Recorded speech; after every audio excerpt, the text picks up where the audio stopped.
Apple annule son projet de lunettes de réalité augmentée. Apple renonce à ses lunettes de réalité augmentée. Fin de partie pour les lunettes de réalité augmentée d'Apple. BFM TV. Abandonné après des échecs techniques, Apple risque désormais de perdre du terrain face à Meta, qui a déjà lancé des lunettes AR avancées. Ah bon ? Apple aurait jeté l'éponge sur les lunettes AR. Meta, seul maître du jeu. Apple aurait abandonné son projet de lunettes connectées. Apple abandonne les lunettes AR dépendantes d'un iPhone ou d'un Mac. iPhone Soft, merci. Parce que là, on est sur le détail qui change tout. Salutations. Vous n'aurez compris, ce n'est pas l'abandon des lunettes de réalité augmentée d'Apple qui me fait souffler, mais le titre de certains contenus d'articles. Certains sont bien plus clairs et bien plus justes, d'autres... On se demande s'ils ont creusé l'information jusqu'au bout. J'ai un gros doute. Se sont-ils réellement, pour certains, renseignés avant d'écrire leur article ? Ou ont-ils sauté sur l'occasion ? C'est amusant, mais le problème, c'est surtout que ça désinforme. Le message n'est plus clair du tout. Donc je vais vous expliquer tout ça. Contexte. Apple travaille depuis l'ère Steve Jobs, donc ça date quand même.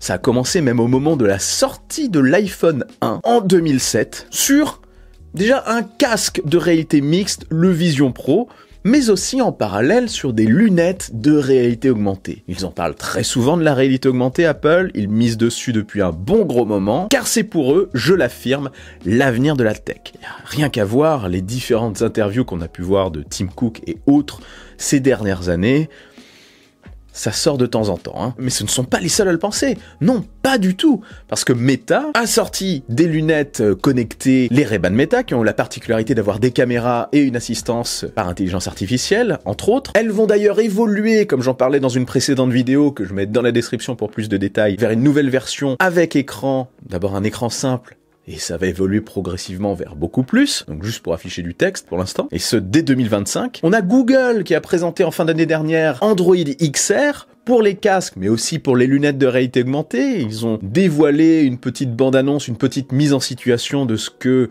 représentait l'avenir de ce produit pour eux, et ainsi l'avenir de la tech pour eux également, donc Meta, Google, Apple évidemment, et Google a aussi parlé de leur partenariat avec Samsung qui bosse dessus, et Xreal, une marque qui fait des lunettes de réalité augmentée aussi, dont j'ai parlé dans une récente vidéo sur la chaîne, qui a très bien marché d'ailleurs, merci à vous, je la mets dans la description. Donc ça commence à faire quand même pas mal de marques qui bossent dessus. Je les adore les Xreal, vraiment, c'est génial. Apple, au passage, dépose des brevets à l'appel sur les technologies liées aux lunettes de réalité augmentée, et aussi en parallèle sur Vision Pro, sur leur casque de réalité mixte. Ça n'arrête pas, hein, je suis ça moi sur les réseaux, ça n'arrête pas du tout.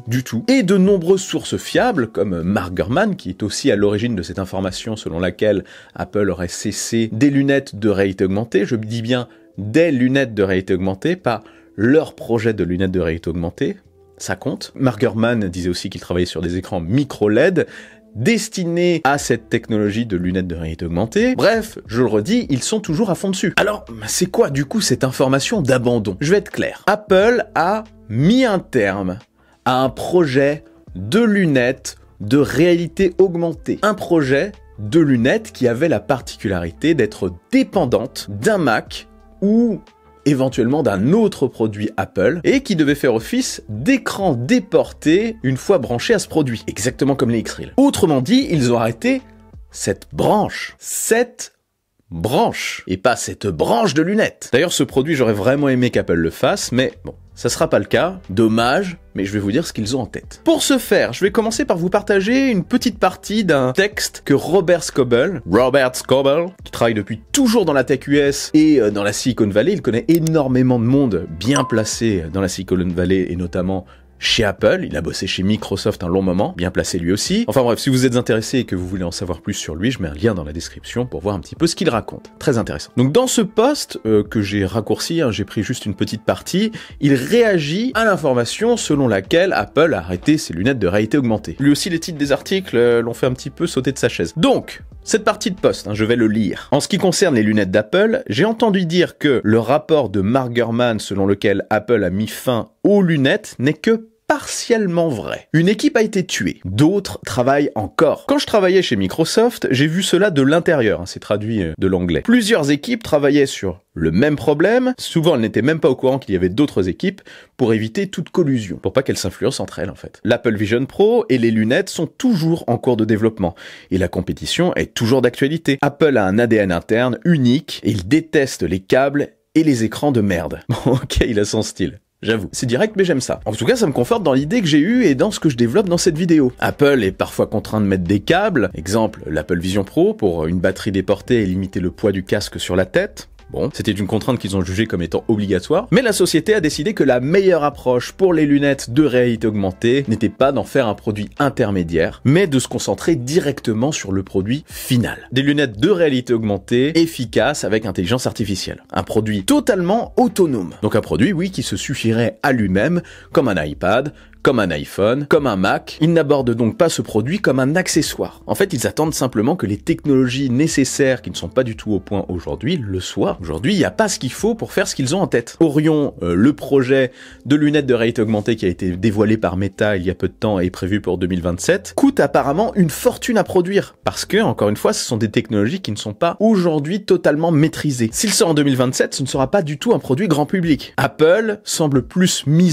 semble avoir pris la décision de miser sur un produit final, quitte à prendre leur temps totalement et à le sortir en 2030. Le temps que la technologie s'améliore et surtout que le produit final ne soit pas trop hors de prix. Voilà donc la rectification. Apple n'a pas arrêté son projet de lunettes de réalité augmentée, au contraire. Il n'arrête qu'une branche du projet, celle qui travaillait sur un écran déporté pour leur produit, pour un accessoire. Ils ne veulent pas qu'un seul écran déporté. Ils veulent leur instant iPhone, tout simplement. Ils se disent que ça prendra le temps qu'il faudra. Après, bonne décision ou pas, je n'ai pas la réponse. Je vous admets, j'ai pas du tout la réponse. Les concurrents vont bien avancer en développant progressivement leurs solutions, elles vont finir par toutes se regrouper. Je sais que chez Xreal, il y a un boîtier qui va sûrement sortir avec Android XR et qu'on aura des systèmes de navigation dessus, donc ça va évoluer aussi progressivement de ce côté-là. Meta va faire évoluer ses Ray-Ban Meta et d'autres produits avec un écran toujours de meilleure qualité, pour finir sur de la réalité augmentée aussi. Bref, tout ça va concorder petit à petit en partant de produits intermédiaires. Apple donc a pris le choix de ne pas sortir de produits intermédiaires, de prendre leur temps sur un produit unique, une version autonome finalisée. L'avantage qu'ils ont dans cette stratégie, eh bien, c'est qu'ils peuvent observer, prendre leur temps, prendre aussi des voies que les autres ne prennent pas. Ça, ils l'ont pratiqué très souvent d'ailleurs par le passé avec des produits. Ainsi, la concurrence ne connaît pas la direction qu'ils prennent, ni leur approche. Bon, on imagine quand même un petit peu. Ils peuvent donc avoir le luxe de prendre discrètement, comme je le disais, une autre voie. Sachez aussi qu'ils bossent sur une version light, entre guillemets light, oui, de Vision OS, destinée à ces lunettes.